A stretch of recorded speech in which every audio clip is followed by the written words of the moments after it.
омӯзиши фанҳои табиатшиносӣ, риёзӣ ва дақиқ нақши муҳим дар рушди шахсӣ ва ташаккули тафаккури зеҳнии кӯдакону наврасон дорад. Агар хонандагон аз синни хурдсолӣ ба омӯзиши дуруст ва самараноки ин фанҳо ҷалб карда шаванд, оҳиста оҳиста тавоноии фарогирии амиқтари илмҳои дақиқро ба даст меоранд.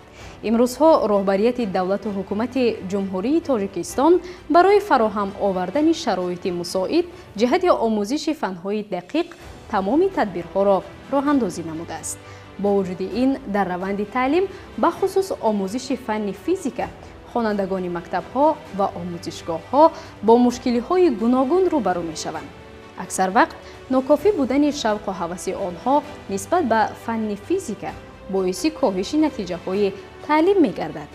барномаи усули тадрис маҳз бо ҳадафи раҳнамоӣ ба омӯзгорон ва волидон таҳия гардидааст. дар нашри аввали барнома мо ҳайати эҷодӣ роҳҳои самараноки ҷалби хонандагони синфҳои 7 ва 8-ро ба омӯзиши фанни физика аз дидгоҳи педагогӣ, психологӣ ва методӣ дар асоси андешаҳои мутахассисон баррасӣ намуда, муҳимтарин омилҳоро барои боло бурдани сатҳи таваҷҷуҳ ва дарки амиқи ин фан пешкаш менамоем. моро ҳамроҳ бошед.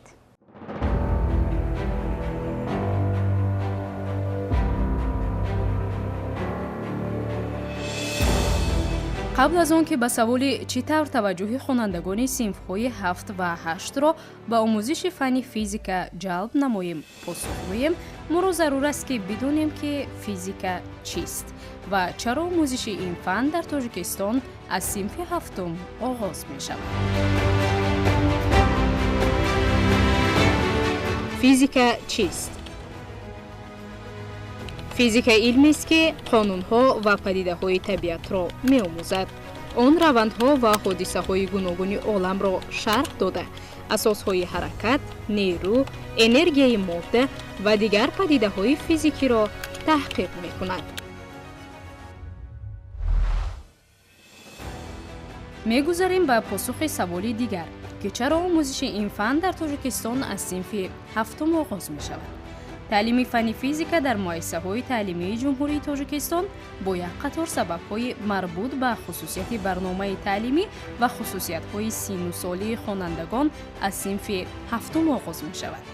ин равиш ҳам асосҳои педагогӣ ва ҳам методӣ дорад ки бо зарурати омӯдасозии наврасон барои дарки фанҳои мураккабтари илмӣ аз қабили физика алоқаманд аст.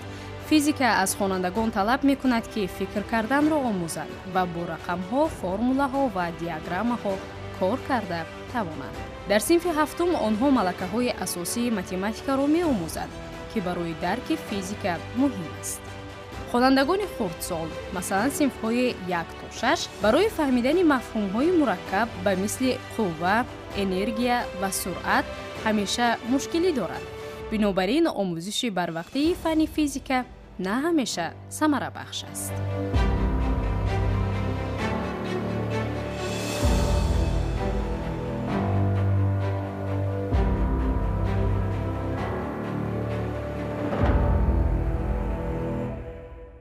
имрӯз дар стандарт ва барномаҳои таълимие ки дар муассисаҳои таҳсилоти умумии ҷумҳурии Тоҷикистон амал мекунад, барои фанни физика, фанҳои табиӣ риёзӣ аз зинаи якуми таҳсилот оғоз карда хонандагон онро меомӯзанд. масалан дар аз синфҳои якум, синфҳои чорум ба математика ва табиатшиносӣ олами атрофи онро меомӯзанд.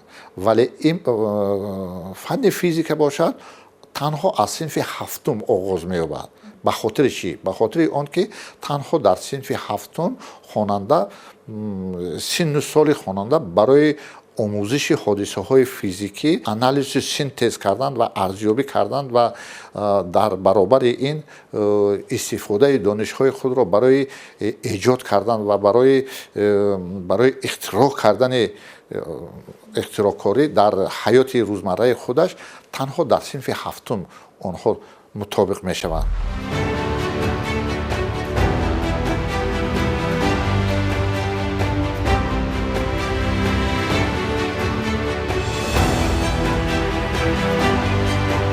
барномаи таълимии тоҷикистон монанд ба дигар кишварҳо ба гунае сохта шудааст ки фанҳои омӯхташударо ба синну сол ва шавқу рағбати хонандагон мувофиқ мекунад. дар синфҳои ибтидоӣ диққат ба рушди хониш, навиштан ва донишҳои ибтидоии табиат ба мисли ҷаҳони атроф равона карда мешавад. бо гузаштан ба синфҳои миёна 5 ва 6 хонандагон ба омӯхтани илмҳои дақиқ ба монанди математика ва ботаника шурӯъ мекунанд ки ин барои омӯхтани фанни физика дар синфи ҳафтум асос мегузорад. дар синни 12-13 солагӣ, яъне синфи ҳафтум, хонандагон барои иҷрои вазифаҳои маърифатӣ аз қабили таҷрибаҳои илмӣ ва ҳал кардани масъалаҳо омода мешаванд. дар синфи ҳафтум гузариш аз фанҳои сода ба мураккабтар мисли физика, мантиқӣ ва бо талаботи муайян ба донишҳои риёзӣ ва илмӣ анҷом меёбад.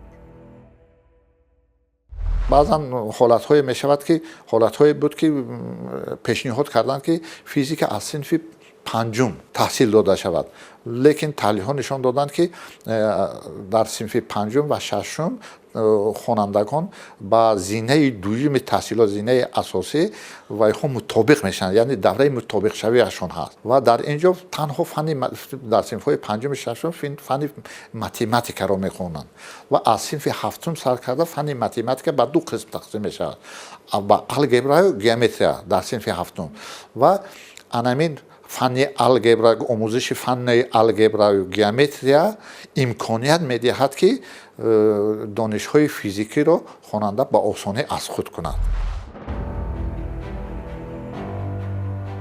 бояд гуфт ки оғози омӯзиши фанни физика аз синфи ҳафтум дар мактабҳои тоҷикистон аз нигоҳи педагогӣ, равонӣ ва методӣ дуруст ва асоснок аст. ин равиш хонандагонро барои фаҳмидани амиқтари мафҳумҳои физика омода мекунад ва малакаҳои заруриро барои омӯзишашон инкишоф медиҳад. аммо омӯзиши барвақтии физика метавонад боиси хастагӣ ва аз байн рафтани шавқ ба ин фан гардад.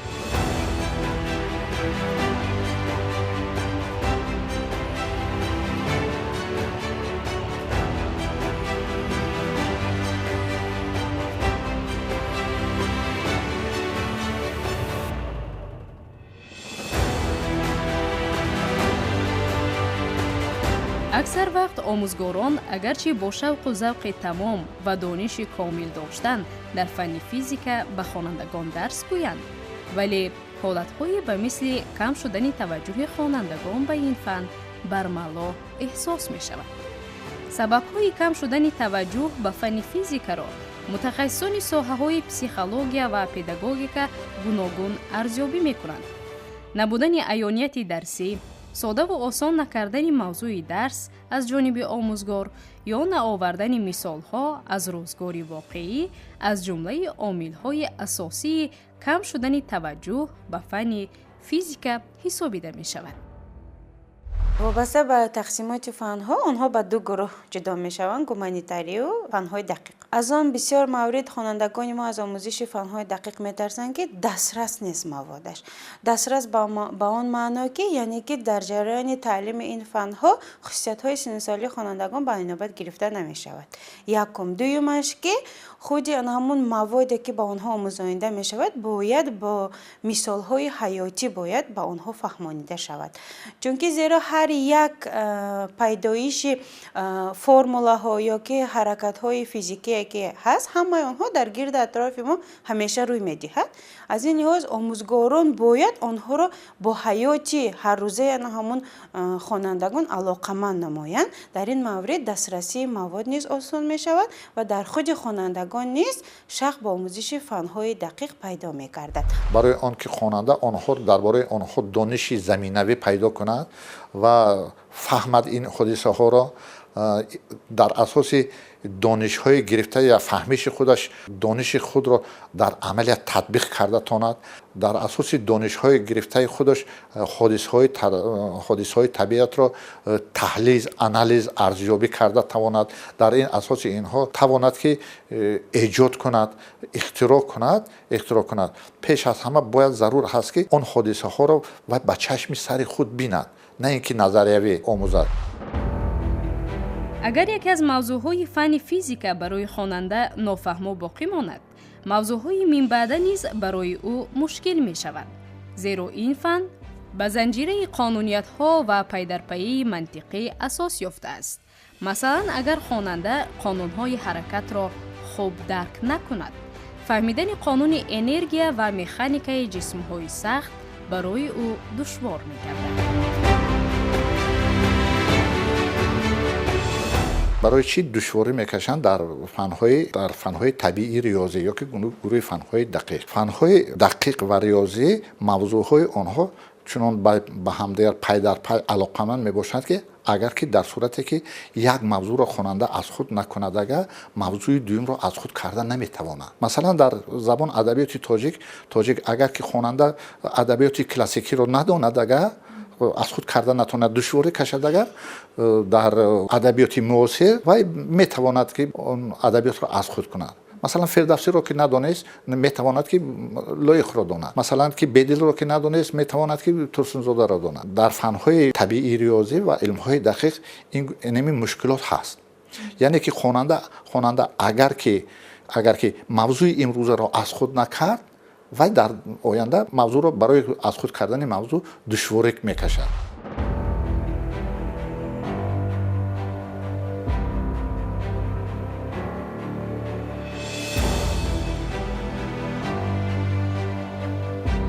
аз нигоҳи илми педагогика, сабаби асосии чунин мушкилот дар он аст ки дарсҳо на ҳамеша бо услуби мувофиқ ба сатҳи фаҳмиши хонандагон таълим дода мешаванд. агар омӯзгор таълимро бо забони душвор ва пур аз истилоҳҳои илмӣ шарҳ диҳад, хонандагон онро дарк намекунанд ва тадриҷан таваҷҷӯҳашон ба ин фан кам мегардад. омили дигари кам шудани шавқи хонандагон ба фанни физика аз худ кардани формулаҳои гуногун мебошад. бисёр хонандагон ҳис мекунанд ки ин фан танҳо аз ёд кардани формулаҳо ва гузоштани онҳо ба масъалаҳо иборат аст. агар онҳо маъно ва мантиқи ҳар як формуларо нафаҳманд, ин раванд ба як кори хушк ва дилгиркунанда табдил меёбад.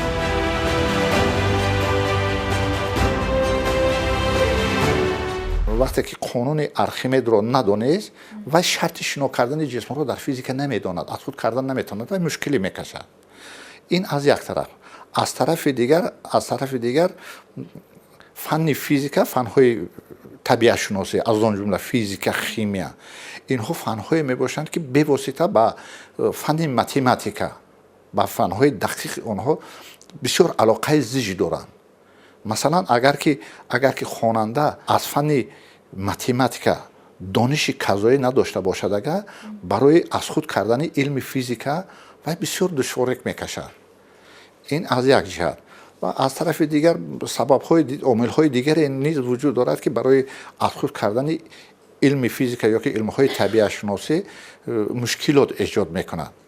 масалан, фанни физика, фанни химия ва фанни биология, инҳо фанҳои озмоишӣ мешаванд, озмоишӣ мебошанд.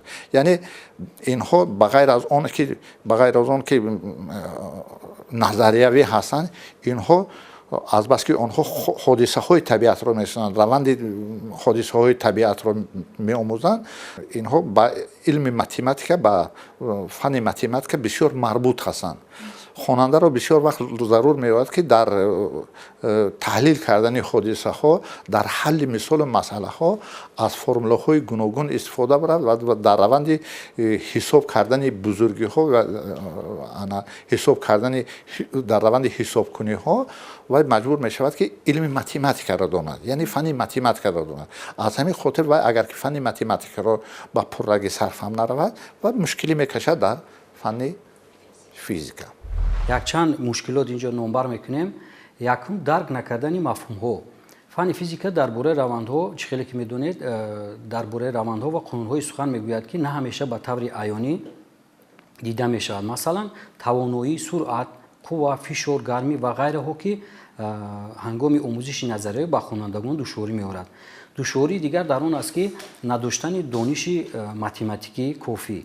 дар физика ҳисобкунии математикӣ хеле зиёд истифода мешаванд ки баъзе хонандагон ҳанӯз ба таври кофӣ наомӯхтаанд ва чӣ тавре ки медонед математика бе физика нобино аст. мушкили дигар камтар иҷро кардани таҷрибаҳои амалӣ. агар дарсҳо бе таҷриба ва мисолҳои воқеӣ гузаронида шаванд, фаҳмиши мавзӯъ мушкил мегардад. мушкили дигар дар он аст ки дар ҳангоми омӯзиш формулаҳоро камтар истифода мебаранд ва хонандагон бояд на танҳо формуларо аз ёд кунанд, балки онҳо донанд ки ҳамин формулаҳо дар кадом маврид ва чӣ тавр истифода бурда мешаванд.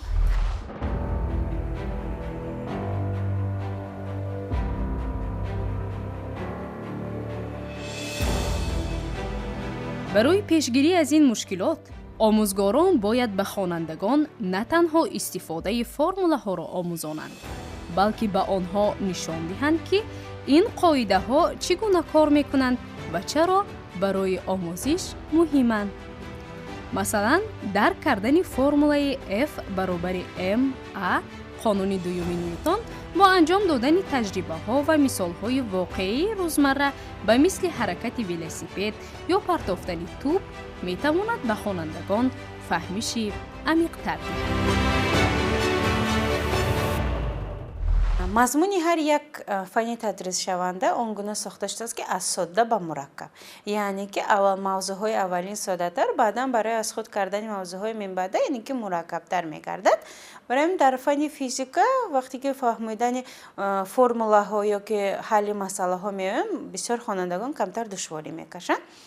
бояд вақте ки омӯзгор формула ба тахтаи синф менависаду шарҳ медиҳад, онро бо ҳаёти ҳаррӯзаи хонандагон алоқаманд намоянд. масалан, оддитарин мегирем хӯрокро. вақте ки мо хӯрок омода мекунем, аллакай он маҳсулотҳое ки ба хӯрок меравад, онро омода мекунем, яъне ки аз таркиби он мо хабардор мешавем. ҳамин гуна таркиби формуларо ба хонандагон агар шарҳ диҳад, хонанда фаҳмад ки а, б ё ки с ё т аз куҷо омадааст, яъне ки мо мегӯем ки ин ҳаҷм аст, ин вазн аст, ҳамонро агар бо ҳаёти мисолӣ ки шарҳ диҳанд омӯзгорон, ман фикр дорам ки аз омӯхтани формула ё ки ҳалли масъала дар хонандагон тарсу ҳарос пайдо намекардад. маҳз як принсипи дигари таълим аст ки ин алоқамандӣ амале бо назария, ё ки алоқаманд назария ҳатман он чизе ки назариявӣ ҳаст, ӯ бояд ба амали алоқаманд карда шавад. агар ин принсип низ дар ҷараёни таълим ба инобат гирифта нашавад, таълими мо натиҷа намедиҳад.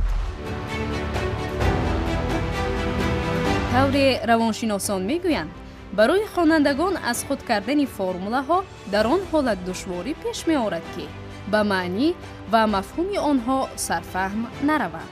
агар хонанда танҳо формуларо ба ёд гирад, бе он ки бидонад чаро ва чӣ гуна кор мекунад, он дониш зуд фаромӯш мешавад ва дар ҳолатҳои нав татбиқ карда намешавад. барои бартараф кардани ин мушкилот, омӯзгорон бояд раванди таълимро тавре созмон диҳанд ки хонандагон қоидаҳои физикиро на танҳо бо зеҳн, балки бо таҷриба ва мушоҳида эҳсос кунанд. масалан, омӯзиши қонуни Архимед танҳо бо шарҳи назариявӣ метавонад душвор бошад, аммо агар хонандагон худ як таҷрибаи оддиро иҷро кунанд, масалан, як санг ё порчаи чӯбро ба об андозанд ва мушоҳида кунанд ки чӣ рух медиҳад, онҳо ин қонунро беҳтар дарк мекунанд ва фаромӯш намесозанд. бисёр агар мо аз хонандагон пурсем ки дар мактаб аз ҳама фани дӯстдоштаи шумо кадом буду, аз ҳама фане ки масалан шумо на он қадар хуб мефаҳмиден, ҳамеша ба он фане ки на он қадар хуб мефаҳмиден, ҳамеша физикара ворид мекунанд ва барои чӣ мегӯянд ки дар онҷо формулаҳо зиёд буд, масъалаҳои мушкил буд, аз ин лиҳоз мо аз худ карда натавонистем.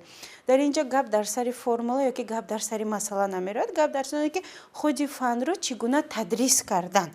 дар бисёр маврид хатогии омӯзгорон дар он аст ки фанро ҳатман бо формула ё ки бо ҳамон масъала, яъне ки диққатро ба ҳамон чиз равона мекунанд. оддитарин ки худи ҳамон формула аз куҷо ба вуҷуд омадааст, ё ки а б чӣ маъне дорад, ё ки худи ҳамон масъаларо роҳи яъне ки осонтар ҳал карданашро ба хонандагон намефаҳмонанд. вақте ки фокуси асосӣ, диққат асосӣ ба формула ё ки ба масъала шуд, дар ин давр аз хонандагонам ба ҳамун формула мешаваду ба ҳамун масъала мешавад. роҳи ҳалли онро нею на аз куҷо омаданашро бояд ҳамонро аз худ кард. дар психология ду намуди ба хотиргирӣ аст. ба хотиргирии механикӣ аст, ба хотиргирии маъногӣ аст. ба хотиргирии механикӣ он аст ки яъне ки агар оддитар гӯем қори аз ёд кардан. дар бисёр маврид хонандагони мо физикаро қори аз ёд мекунанд. ин ки нафаҳмида ба ҳолати автоматикӣ механикӣ онро аз ёд мекунанд. ам маъногиш чи яъне ки ҳамонро маънояшро сарфаҳм рафтан. барои ҳамнам аз омӯзгорон талаб карда мешавад ки дар ҷараёни таълими физика ҳам барои онҳо шавқманд шудан онро соддатар, фаҳмотар ва вобаста ба сину соли хонандагон ҳамун мавзӯъро дастрас намоянд.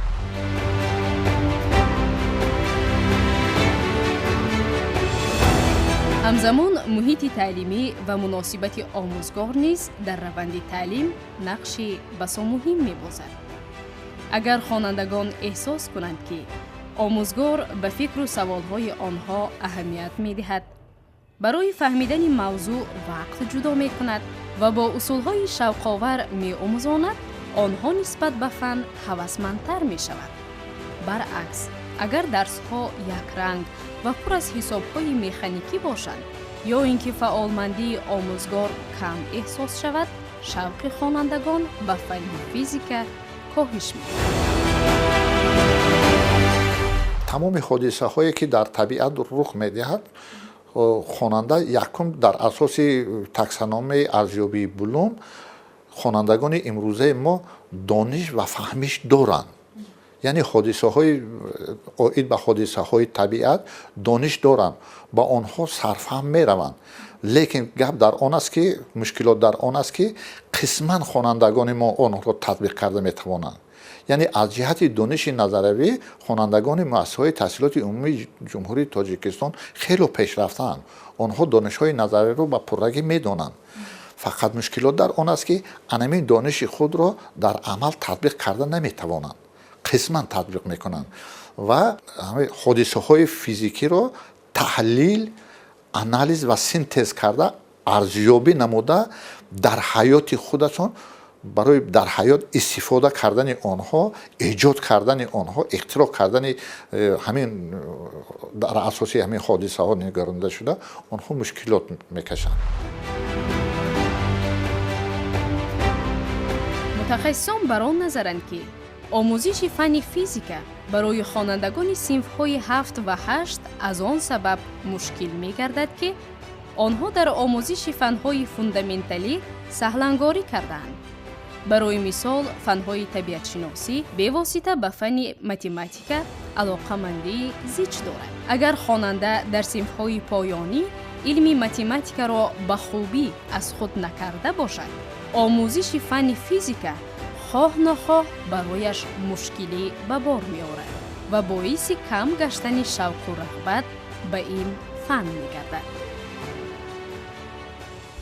дар муассисаҳои таҳсилоти умумӣ тамоми фанҳо ба сиклҳо ҷудо мешаванд. масалан, сикли фанҳои ҷамъиятии гуманитарӣ ки ба онҳо ворид мешаванд фанҳои забон адабиёт, забон адабиёти рӯз, забонҳои хориҷӣ, таърих, асосҳои давлат ва ҳуқуқ ва ба сикли фанҳои табиӣ риёзӣ дохил мешавад фанҳои дақиқ, масалан фанни математика, алгебра, геометрия, инчунин фанҳои табиатшиносӣ аз ҷумла физика, химия, биология, нақшакашӣ ва дигар фанҳое ки ба ҳамин марбут ҳастанд ва иловатан фанҳои технологӣ ҳастанд. кӯдакҳо он фанҳоро дӯст медоранд ки фанҳои онҳоро аз худ карданашон осонтар ҳаст. бештар таҳлилҳо нишон медиҳанд ки хонандагони муассисаҳои таҳсилоти умумӣ бештар ба фанҳои ҷамъиятии гуманитарӣ шавқ доранд.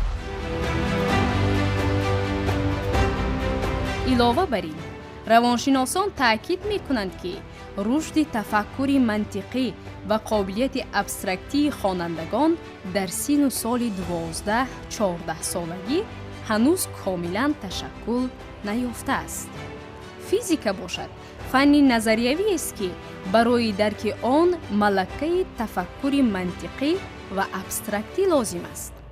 агар хонанда аз пешзаминаи кофии риёзӣ ва табиатшиносӣ бархурдор набошад, пас ҳалли масъалаҳои физикӣ барояш душвор мегардад. ин метавонад боиси рӯҳафтодагӣ ва ҳатто тарси хонанда аз ин фан шавад. сабабҳои кам шудани таваҷҷӯҳи хонандагон ба фанни физика. мушкилиҳои асосӣ: набудани шавқ. дарсҳо барои хонандагон ҷолиб нестанд. мафҳумҳои мураккаб, истилоҳоти илмӣ ва формулаҳои душвор. набудани аёнияти дарсӣ, камбуди таҷрибаҳо ва ташхисоти лабораторӣ. мисолҳои ғайривоқеӣ: дуруст пайваст накардани мавзӯъ бо ҳаёти рӯзмарра. равиши ғайримуассир: омӯзгорон методҳои шавқоварро истифода намебаранд. чӣ бояд кард? дарсро бо таҷрибаҳо ва мисолҳои воқеӣ омӯзонем. муҳимияти физикаро дар ҳаёти рӯзмарра нишон диҳем. бо хонандагон фаъолона ҳамкорӣ кунем. аз методҳои нави таълимӣ истифода барем.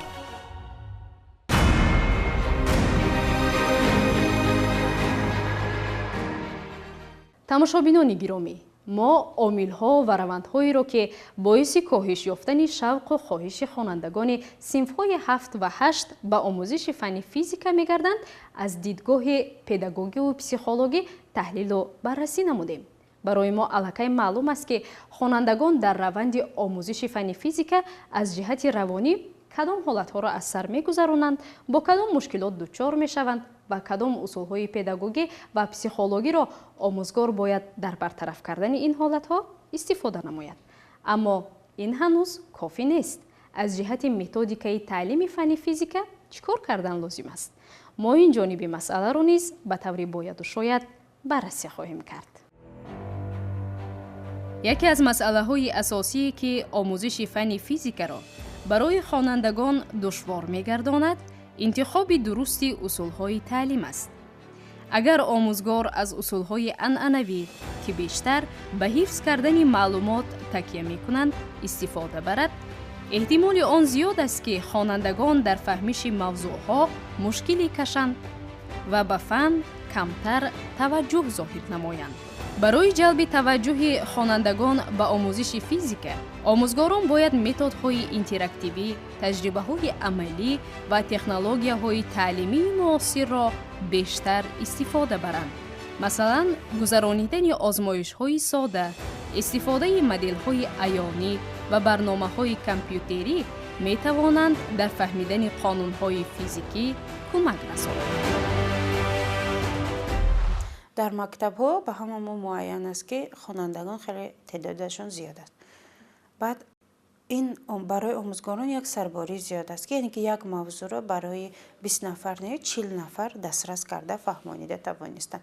дар ҳамин маврид бале омӯзгор метавонад агар дарсро дуруст ба нақша гираду ҷобаҷо гузарад. яъне ки чӣ хеле ки шумо қайд кардед, хонандагони болаёқат ҳастанд ки ҳамон фанро хеле хуб аз худ мекунанд медонанд, бо як гурӯҳи хонандагоне ҳастанд ки барои аз худ кардани ин фан камтар душворӣ мекашанд. дар ин маврид мо чӣ кор мекунем? яъне ки хонандагони болаёқат ба супоришҳое ки вобаста ба ҳалли масъалаҳо ҳастанд ё ки вобаста ба таҳлили формулаҳо ҳастанд, онҳоро месупорем. ва хонандагоне ки на он қадар ҳоли барои омӯзиши ин фан шавқи зиёд надоранд ё ки барои онҳо душвор, ба онҳо қисми яъне ки экспериментали озмоишашро метавонем диҳем, чунки ин чиз дар онҳо шавқи онҳоро зиёд мегардонад, вақте ки онҳо худашон амалан ҳамон корро иҷро кунанд. дар ҳақиқат вобаста ба хусусиятҳои психологӣ хонандагони мо чӣ хеле ки дар мо мизоҷ ҳастанд, яъне ки холерик, сангвиник, меланхолик, флегматик, онҳо хусусиятҳои гуногун доранд.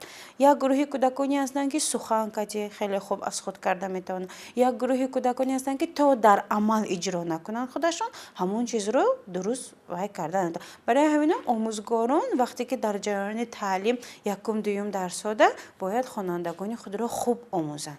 نه فقط دقت آموزگاران برای دسترس کردن مواد باشد، اینچنین آنها باید دانند که خوانندگان آنها از خود کرده ایستادند، اما موضوع را فهمیدن. یعنی که آموزگار باید به خودش سوال دهد موضوع امروزه را برای چی من می آموزانم؟ برای چی به کودک دانستن همون موضوع لازم است؟ اول درس همین چیز رو باید به خوانندگان شرح دهیم. برای چی آموختن یا که فهمیدن همون موضوع برای آنها لازم است؟ چون که به فیزیک یگان حرکت های حیاتی ما رو متصور کرده نمیتوانیم. برای همین اگر از همین آموزگاران سر کنند موضوع را، ما باوری داریم که همه گروه خوانندگان و آموزش مخصوص فنی فیزیک دقت جلب میکنند.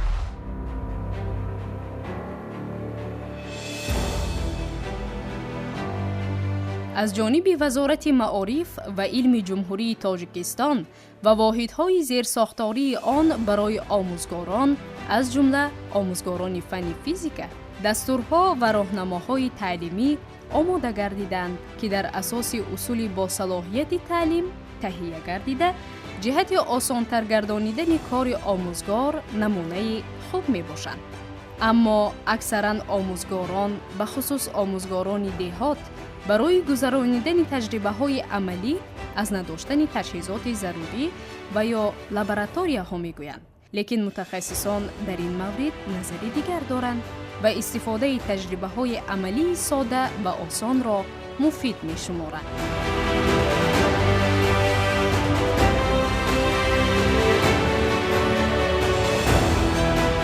خوشبختانه وزارت معارف و علم جمهوری تاجیکستان امروز استاندارد و برنامه تعلیمی فن فیزیک را تجدید نظر کرده ایستاده است و در اساس لایحه استم در همکاری با شریکان روز کتاب‌های نسل نو را تهیه کرده است که انمی مشکلاتی که امروز در مؤسسه‌های تحصیلات عمومی باقی مانده است انمی مشکلات را حل بکنند. یعنی با واسطه این در کتاب‌ها موادهایی که بیشتر خصوصیت آزمایشی دارند، خصوصیت نمایشی دارند و ساعت‌های تعلیمی، کارهای لابراتوری، نمایش‌ها، تجربه‌ها زیاد کرده می‌شوند که از دو حصه آنها را انمی کارهای لابراتوری تشکیل کنند. فیزیک را ما می‌توانیم توسط مثال‌های روزگار و تجربه‌های عملی به خوانندگان فهمانیم. آنها نه تنها مفهوم‌های نظری را درک کنند بلکه تطبیق آن را در زندگی نیز ببینند و آموزند. مثلا قانون نیوتن و حرکت جسم‌ها. مثال روزگار چرا هنگام ترمز دادن ماشین مسافران با پیش تله داده میشوند؟ اگر در تجربه گذارونیم فرض کردیم که برای میز کتاب وزنی را گذاشته کاغذ را زیر اون گذاشته آهسته میگیریم. اگر کاغذ رو آهسته از زیر اون کشیم کتاب همراه با کاغذ حرکت میکند. برعکس این رو اگر کنیم، اگر تیزتر کشیم کتاب در جایش میموند. این یکی از اثباتی همون قانون نیوتن یا قوه سایش رو نشون میدهد. شوق خوانندگان دهاتی دوردست که از استفاده تلفن و اینترنت دورند باید بیشتر باشد. به خصوص گذرانیدن یک تجربه عادی از جانب آموزگار برای آنها نهایت جالب است. مثلا اگر ببینیم برای چی در حالتی که در فصل زمستان آنجایی که آب ریخته است در آنجا یخ میبندد. برای چی؟ کدام حالت کدام وضعیت به وجود میاد که آنجا یعنی که یخ میبندد. آمیخته شوی دو یعنی که مایع یا که دو حالت همین را با شکل ساده ترین باید با خوانندگان یعنی که فهمانیده شود. یا که عادی ترین چیزی که ما درباره حجم یا که وزن سخن میرانیم. آموزگاران همیشه بهانه میکنن که در ما لابراتوری نیست یا که تکنیک‌های لازمی وجود ندارد. در بعضی موارد برای فهموندن این چیز تکنیکی که لابراتوری مخصوص لازم نیست. مثلا ما با یک چند میتوانیم ظرف آب گذاریم و اشیاهایی که از روی وزنش گوناگون هستند آنها را با آب گذاریم با کودکان فهمانیم که مثلا برای چی یکیش با آب داته آب شیشته است، یکیش بالای آب بر آمده است، یکیش یا که نه بالا رفته است و نه پایان رفته است در مابین است. انا همین را عادی ترین مثال های حیاتی که ما باید به خوانندگان فهمانیم. فن فیزیک فن حیاتی هست. фанне ҳастааст ки илми бунёдии фанни табиатшиносиро дар бар мегирад. Яъне илм дар бораи ҳодисаҳои табиат ҳаст. ҳодисаҳои табиатро ҳамеша мо дар табиат мушоҳида карда метавонем. фанни физика имрӯз раванди фанни физика дар асоси қадамҳо ба роҳ монда мешавад. Яъне ин аз рисолати касбии омӯзгор вобаста аст ки вай метавонад дар дил холаса аз мушкилоти худашонро дар раванди таълим бартараф кунад. Масалан дар фанни физика корҳои лабораторӣ ҳаст. аксар муаллимҳое ки дар деҳот ҳастанд бо баҳонаи он ки мо шароити зарурии гузарондани корҳоро надорем ба ҷои корҳои лабораторӣ ҳалли мисоли масъалаҳоро мекунанд ки ин ҳам яке аз омилҳои пас шудани сифати таҳсилотро дар фанни мазкур ба миён меорад.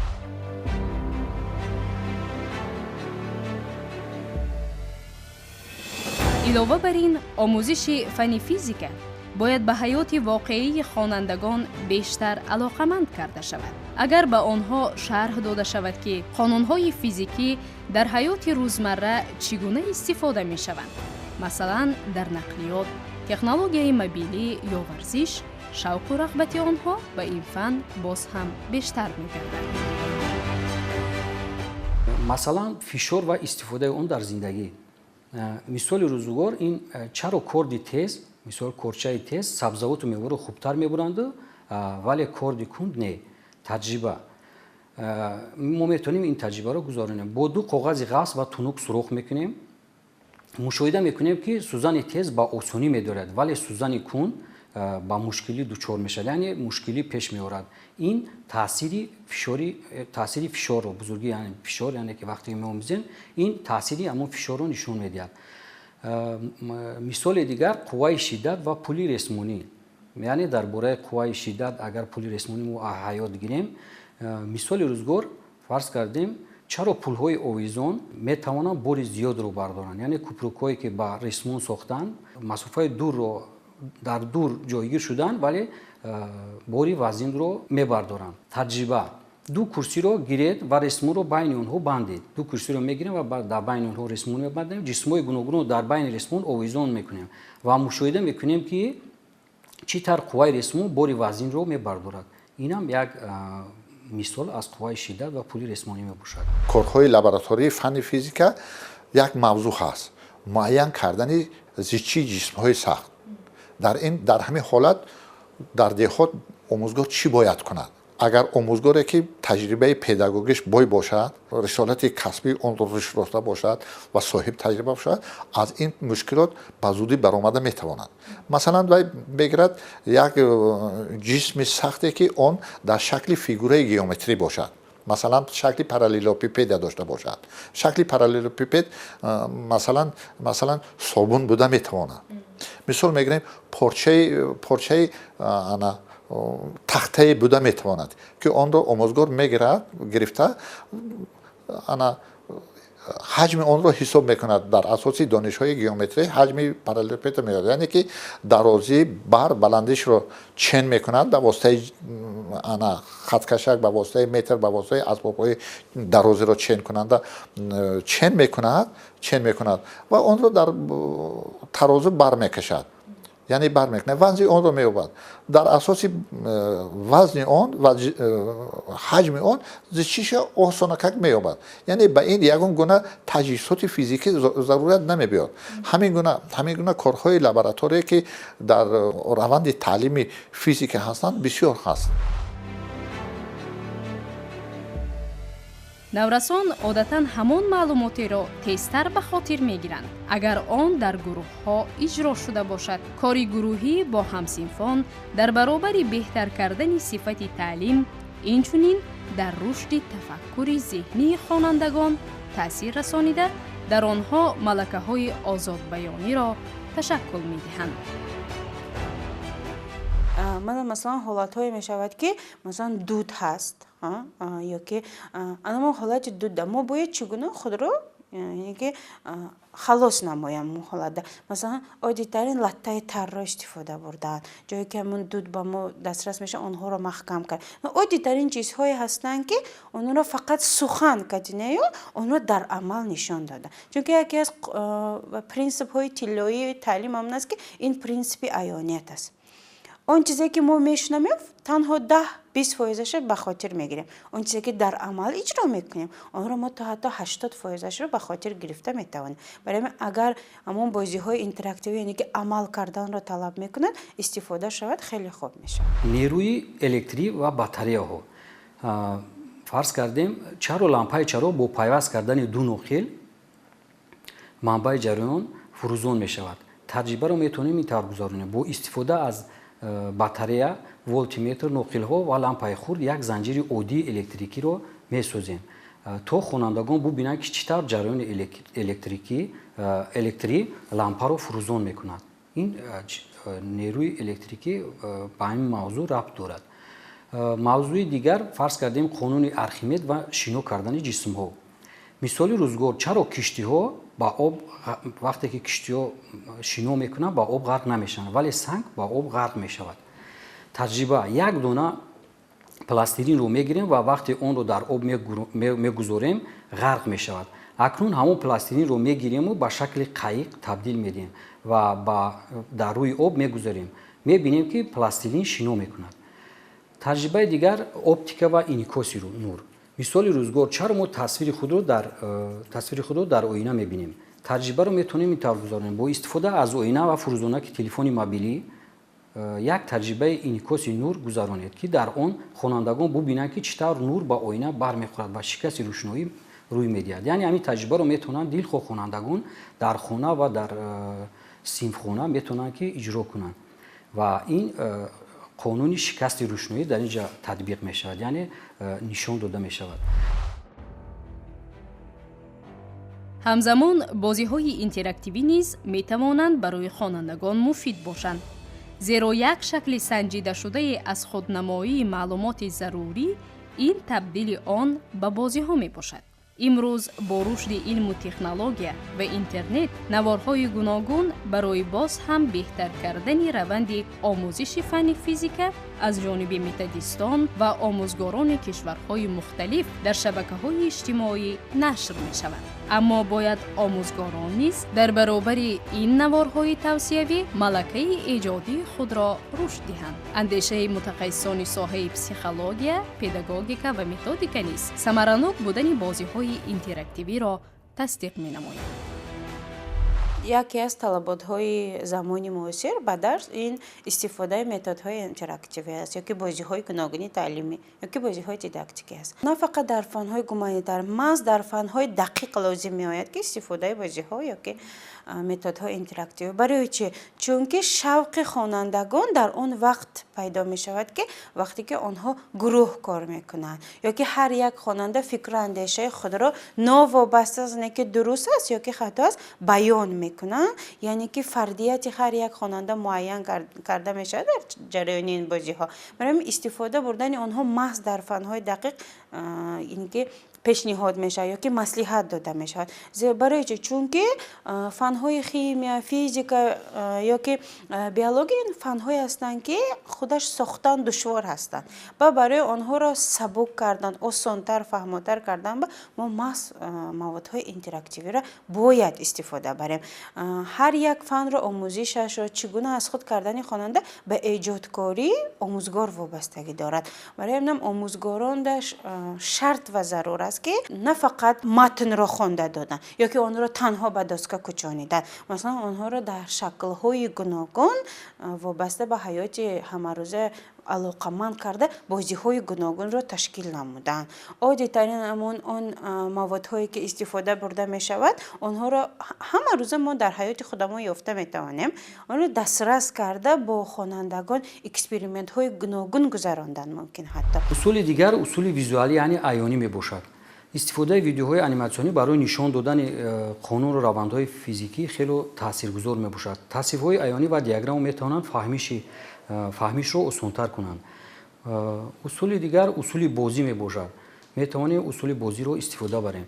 бозӣ ва симулятсияҳои интерактивӣ, масалан симулятсияҳои физикаи виртуалӣ ки имкон медиҳад хонандагон қонунҳоро таҷриба кунанд бо ҳамин усули бозӣ. викторина ва квестҳо бо саволҳои шавқовар барои мустаҳкам кардани дониши хонандагон хеле зарур мебошад. усули дигар усули алоқаманд ба зиндагӣ, яъне ба зиндагии воқеӣ, фаҳмондани физика тавассути мисолҳои аз зиндагӣ. фарз кардем чаро мошинҳо тормоз медиҳанд, чӣ тавр ҳавопаймоҳо парвоз мекунанд, чаро муҳаррики автомобил бе сӯзишворӣ ҳаракат карда наметавонад. инчунин сайёҳати таълимӣ ба корхонаҳо ё марказҳои илмӣ ё расадхонаҳо барои шинос шудан ба татбиқи физика дар саноат ва технология хело хуб мебошад.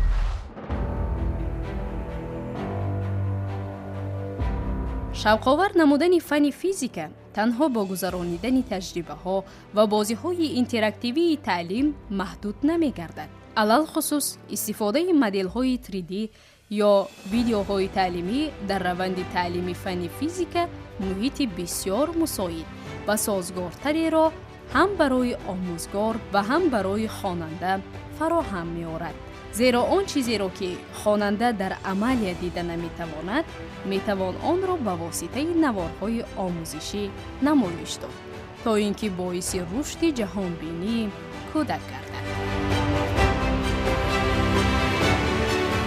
барои осон ва фаҳмо гардидани қонунҳои физикӣ усулҳои зерин метавонанд хеле таъсиргузор бошанд. фарз кардем усули таҷрибавӣ, яъне лабораторӣ, гузарондани таҷрибаҳои ҷолиб барои нишон додани қонунҳои физикӣ, масалан истифодаи аробачаҳои хурд ки дар фанни физика истифода мешаванд барои омӯзиши ҳаракат, асбобҳои электрикӣ ба монанди амперметр, волтиметр, резистор ва ё тарозу барои фаҳмидани масса ва ё фишор. бигзор хонандагон худашон ҳамин таҷрибаҳоро гузаронанд ва қонунҳоро дар амал бубинанд.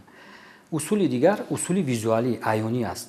истифодаи видеоҳои аниматсионӣ барои нишон додани қонуну равандҳои физикӣ хеле муҳим аст. усули дигар усули визуалӣ мебошад. истифодаи видеоҳои аниматсионӣ барои нишон додани қонуну равандҳои физикӣ хеле таъсиргузор мебошад. дар таълими муносибат бо салоҳияти 5 қадам вуҷуд дорад.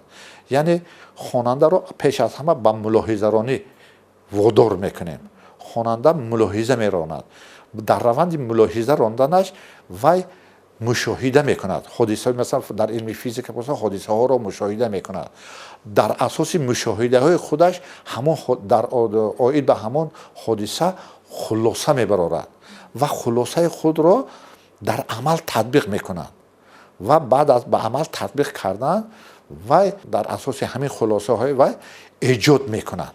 яъне ҳамон ҳодисаро таҳлили илмӣ метиҳад ва дар асоси таҳлили илмии худаш хулосаҳо мебарорад ки он хулосаҳоро ба манфиати худаш истифода мебарад. дар фанни физикаи синфи ҳафтум асосан механика омӯхта мешавад. дар синфи ҳаштум боша асосҳои электродинамика ва электрик. масалан дар фанни физика ҳаракати механикӣ ҳаст. ҳаракати механикӣ дар онҷо дар ҳаракати механикӣ қонунҳои ньютон ҳастанд. қонунҳои агар ки дониши заминавии хуб дошта бошад, омӯзгор аз технологияи иттилоотӣ бохабар бошад, интернетро кор карда ба воситаи интернет кор карда тавонад, ҳазорҳо гуна роликҳои хурде ҳастанд ки оид ба ҳаракати механикӣ, импулси ҷисм, ҳаракати ростхаттаи мунтазам, ҳаракати кашхатта ва амсоли инҳо дар ҳамаи мавзӯъҳо мисолҳое ҳастанд ки ба таври интерактивӣ барои ғанӣ гардондани дониши хонанда мусоида мекунад.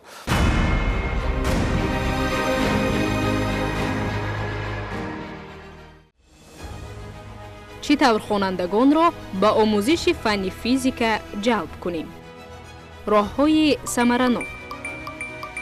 тайёрии зеҳнӣ. хонандагон дар синфи ҳафтум малакаҳои зарурии риёзиро доранд. мураттабсозии фанҳо. дар синфҳои ибтидоӣ донишҳои оддии табиатшиносӣ дода мешаванд. фаҳмиши равандҳо. дар синни 12-13 солагӣ, яъне синфи ҳафтум, хонандагон омода мешаванд ки бо мафҳумҳои мураккабтар монанди қувва, энергия ва суръат кор кунанд. омодагӣ ба илмҳои дақиқ. дарки фанни физика асос барои омӯзиши фанҳои минбаъда аз ҷумла химия ва биология мегардад. натиҷа: ин равиш ба хонандагон имкон медиҳад ки физикаро бо дарки амиқ омӯзанд ва онро дар ҳаёти воқеӣ татбиқ кунанд.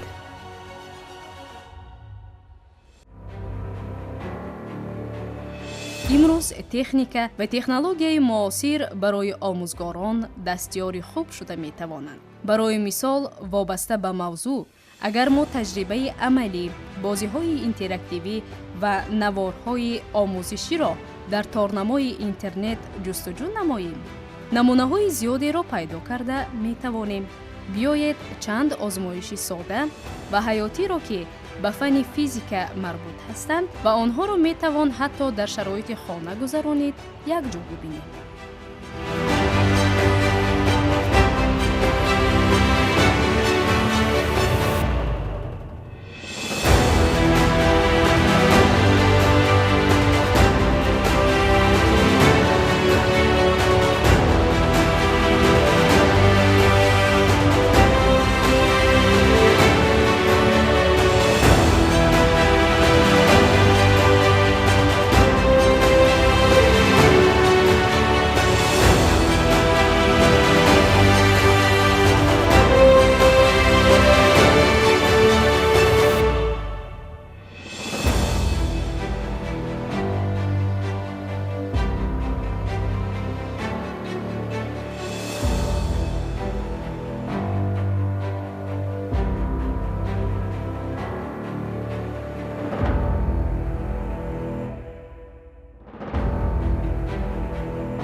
тавре барои мову шумо маълум аст, оила, мактаб ва ҷомеа институтҳои иҷтимоие ҳастанд, ки дар рушди маънавиёти наврасону ҷавонон нақши муҳим доранд. мо гуфтем, ки давлату ҳукумат шароитро барои омӯзиш пурра фароҳам овардааст. ҷомеа низ аллакай зарурати омӯзиши фанҳои табиатшиносӣ, риёзӣ ва дақиқро дарк кардааст. аммо муҳити оила ягона ҷое мебошад, ки бо дастгирии ҳамаҷониба метавонад кӯдакро дар омӯзиши фанни физика шавқманд намояд. кадом роҳҳоро бояд падару модар дар таълиму тарбияи фарзандони худ истифода намоянд ва чӣ гуна бояд ба ҳолатҳои ногувори равонӣ бархӯрд кунанд, то наврасон ба омӯзиши фанни физика ҷалб карда шаванд? мо ба ин суолҳо низ посухи чанд хоҳем дод. яке аз омилҳои асосии шавқмандсозии хонандагон ба омӯзиши фанни физика муҳити омӯзишии ҳавасмандкунанда дар оила мебошад. волидон ҳамчун аввалин омӯзгорони кӯдак метавонанд бо истифода аз усулҳои гуногуни таълимӣ шавқу рағбати фарзандонашонро ба омӯзиши ин фан тақвият бахшанд. аввалан ташаккули тафаккури таҳлилӣ ва омӯзиши фаъоли муҳити атроф метавонад асоси муносибати мусбат ба илм гардад. муколамаи пайвастаи волидон бо кӯдакон дар бораи падидаҳои табиӣ аз қабили сабабҳои рӯй додани раъду барқ, чаро ашё дар об ғарқ ё шинокунанда мешавад ва ё чӣ гуна энергияи офтоб ба нерӯи барқ табдил меёбад, метавонанд дар онҳо шавқи омӯзишро бидор кунанд. чӣ кор кардан дар кор аст, ки ҳамин ҷомеаро ба таълиму тарбия, ба таҳсил, ба омӯзиш бештар ҷалб намоем. имрӯз хурсандиовар аст, ки баъзан дар рафтору кирдори баъзе падару модарон то ҳатто мушоҳида мекунӣ, ки аксарияти онҳо маблағҳои иловагӣ сарф карда истода писарҳошона забонҳои хориҷиву забони русиву дигар забонҳоро омӯзонда истоданд. назди ана репетиторҳо фарзандошона монда истоданд, ки барои ба донишгоҳҳо дохил шудан омодагӣ бинанд. лекин чаро ҳамина худаша дар гардани ҳамун фарзандшон бор намекунанд, ки вай ба диққат хонад, вазифаҳои хонагиро иҷро кунад ва мавзӯи дар синфхона гузаштаи омӯзгорро даҳҳо бор такрор карда баъд аз ин дониши худа бо таҳкурсии устувор гузорад. аслан як ҷиҳати масъала аст, ки қобилият аст. яъне ки дар баъзи хонандагон ба омӯзиши фанҳои дақиқ қобилият ҳаст. яъне ки он қобилияти модарзодӣ ҳаст. яъне ки авлодан он падар, модар, волидони онҳо ё ки дигар хешавандонашон маҳз ба омӯзиши фанҳои табиӣ қобилият дорад. ана акнун як ҷиҳати масъалаи дигар аст, ки мо акнун дар волидон нест, лекин чӣ гуна мо бояд дар фарзанд онро тарбия кунем. фарзандон баъди дусолагӣ дар онҳо давраи чарогӯякӣ сар мешавад. масалан барои чӣ автобус мегардад, барои чӣ барф меборад, барои чӣ борон меборад, барои чӣ абр мебарад ё ки барои чӣ шамол мевазад. инки ин гуна саволҳое ки кӯдакон аз хурдсолӣ пешниҳод мекунанд, агар дар мавриди муайян волидон онҳоро қонеъ гардонанд, дар кӯдакон шавқу ҳавс ба омӯзиши фанҳои дақиқ зиёд мешавад. волидайн метавонанд барои ҳавасмандсозии кӯдак усулҳои гуногунро истифода баранд. масалан, агар ӯ дар фанни физика баҳои аъло гирад, метавонанд ба ӯ ҳамчун мукофот, китоб, пойафзол, либос, велосипед ё дигар тӯҳфаҳо тақдим кунанд, ба истиснои пул, то ки кӯдак бештар барои донишу малакааш саъй намояд, на барои мукофоти моддӣ. ана ҳаминаш аҷиб аст, ки маблағи бюҷаи оилавиро харҷ мекунанд, лекин аз ҳамун буҷаи вақти худшон намехоҳанд, ки дар бобати баланд бардоштани донишу малакаву маҳорат чизе истифода баранду чизе аз бар намоянд. ин омилҳое ҳастанд, ки фикр мекунам ислоҳшаванда ҳастанд. барои чӣ? барое ки вақте ки мушоҳида карда мегузаретон мактаб дар шароити имрӯз کار کرده شده است منتظم در مکتب تمام شرایط های ضروری تشکیل کرده شدند تمام تا حتی دستگاه های الکترونی و کتاب های الکترونی در خدمت نسل نورس است از آنها میتونند وسیع استفاده برند تمام تلفن های در کیسه هاشون بوده این با شبکه اینترنت پیوست است که تمام دانش رو میتونن که توسط آن به دست بیارند لیکن میل ندارند چیکار کردن میل آنها رو پیدا کنانیدن در کار این یک عامل است که اکو معاینه مخصوصی متخصصان رو طلب می‌نماید برای آن که فن‌های دقیق رشد یابد برای آن که با فن‌های دقیق خواننده شوق پیدا کند ذوق پیدا کند پیش از ما خودی والیدان را در کار است که از دانش‌های زمینوی این فن آگاه باشند خودشان با هنگام صحبت‌ها هنگام تربیت نمودن فرزندان خود حادثه‌های طبیعت را نقل کنند و آنها را فهمانده دهند والیدان کوشش نمایند فقط مواد رو خریده دادن نه اینچنین در یک جایگی کودکان که از خردسالی اینکه با آموزش که با حل مسئله های گوناگون اینکه شوق پیدا کنن خودشون هم یک جای کودکاشون که کار کنن در همین مورد از خردسالی ما میتوانیم که با کودک شوق کودک رو با آموزش فن‌های دقیق تربیت نماییم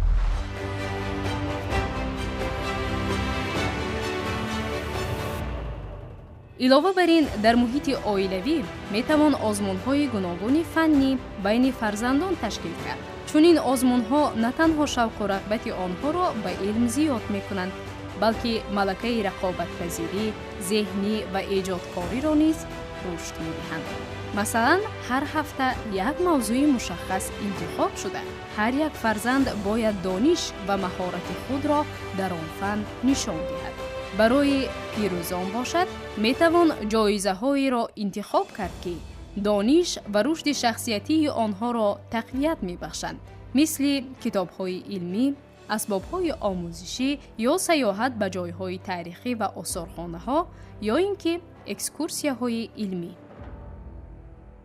таҷрибаҳои оддие ҳаста ки дар муҳити хонаводагӣ онҳоро имконияти гузарондан ҳаст намоишҳое ҳастанд ки онҳоро дар муҳити хонаводагӣ хонанда гузаронда метавонад фақат зарур аст ки дар ин ҷо ҳамаи падару модарон барои фарзандонашон бозичиҳои гуногун мехаранд ки онҳоро барои гузарондани вақт барои хушҳолӣ барои тарбия истифода баранд масалан бозичиҳое ҳастанд ки онҳо шакли консерватикӣ доранд онҳо сохта ҳастанд мисол пистолетҳое ки мисол аз металлҳо сохта шудагианд аз пластмассҳо шуданд онҳо ба қисмҳо ҷудо намешаванд агар ки падару модар ҳамин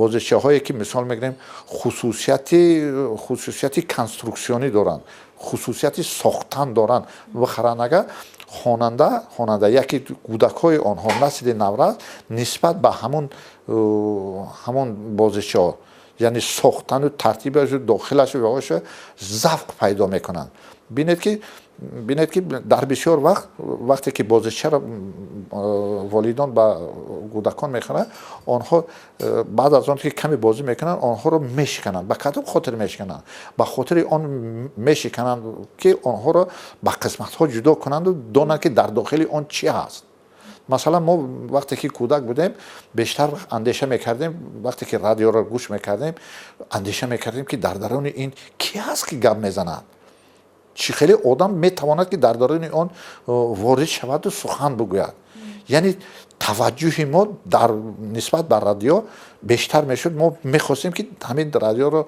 ба қисмҳо ҷудо кунем мо ҳамон одамчаҳое ки гап мезананд ёбем шавад ва ба ҳамин восита мо муайян мекардем ки дар даруни вай одамча набудааст яъне ин ба воситаи илмҳои физика ба воситаи ҳодисаҳои физика метавонад ки сабти овоз шавад метавонад сабти видеоӣ шавад яъне ҳамин гуна бозичиҳо ҳаста ҳамин гуна чизҳои шавқора ҳаста ки таваҷҷӯҳи хонандаро нисбат ба илми физика бедор мекунад муҳим он аст ки ҳавасмандгардонӣ танҳо бо мукофот маҳдуд нашавад, балки бо таҳсину дастгирии волидайн ҳамроҳ бошад, зеро муҳити мусбат ва пуштибонӣ метавонад шавқи кӯдаконро ба донишомӯзӣ боз ҳам афзоиш диҳад.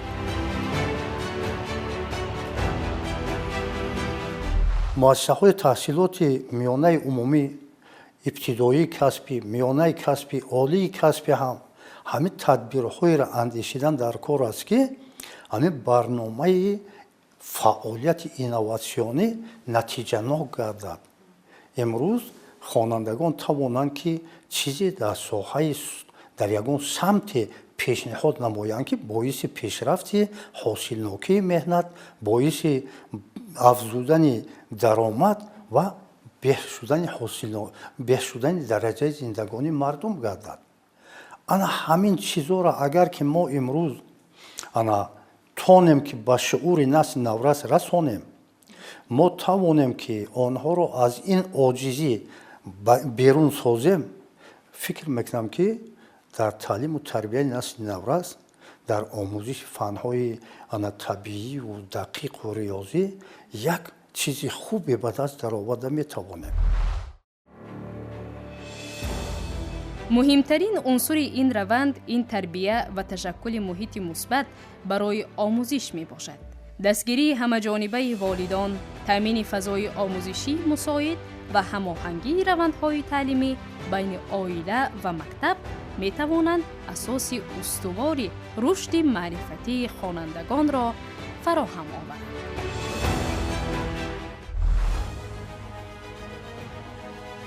чӣ тавр хонандагонро ба омӯзиши фанни физика ҷалб кунем? роҳҳои самаранок: физикаи амалии шавқовар, бозиҳои илмӣ, пайваст кардани фан бо ҳаёт, омӯзиши фаъол, шарҳи содда. натиҷа: агар фанни физика шавқовар омӯзонида шавад, хонандагон онро дӯст медоранд ва дарки амиқи қонунҳои табиатро пайдо мекунанд.